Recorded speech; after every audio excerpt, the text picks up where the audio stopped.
Kasagaran ang bakasyon mao ang panahon sa pagpahuway. Apan alang sa usa ka magtiayong Subuanon nga nagpuyo sa Finland, ilang gihimong adventure ang ilang bakasyon ug nikulit pa og kasaysayan. Sayra nato kini sa report ni Orchids Lapingkaw.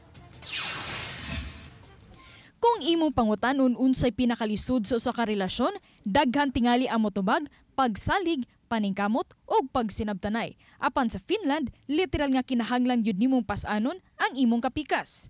Kini ang 29th Wife Carrying World Championship nga gipahigayon ni atong July 3 hangtod sa 4 ning tuiga didto sa Finland.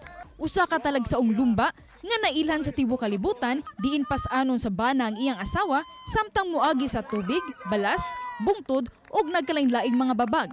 Ug karong tuiga sa unang higayon adunay bandilang Pilipino nga miapil niini. Mga Subuanon nga karon nagpuyo sa Finland sulod na sa duha ka tuig.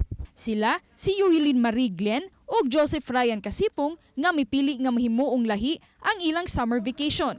Imbis nga magpahayahay, nagdala sila sa ilang kaisog ngadto sa usa ka kompetisyon nga giila sa tibuok kalibutan. Na siya Singapore, Slovakia, Canada, USA. Pero for how many years nila na nga event, karon ra gyud daw nga naa gyud nakuha nila nga nagyo Philippine pair ani join. Dili lang kusog ang kinahanglan niini, apan kinahanglang adunay koordinasyon, pagsalig ug panaghiusa. Apan matag obstacle nga ilang nalampasan, nagpakita usab nga ang gugma dili lang makita sa mga pulong.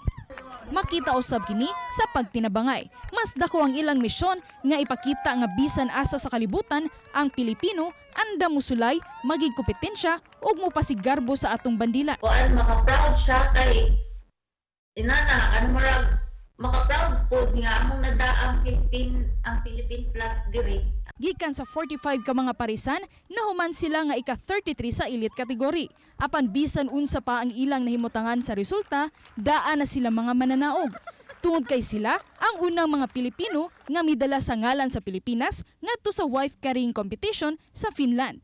Para sa atong ipakita ba nga ang Pilipino pwede ra gyud maka-enjoy sa bisag kung laing nga culture. So, ma-encourage sa jud ka ba nga bisag asa ra gyud ma-fit gyud ang mga Pilipino nga Bisag unsa bisag unsa problema kaya gyud sa why dili sa mga Pinoy. Sa mga Pilipino nga wala tay dili kaya buhaton tanan kaya nato. Bisag unsang problema kaya.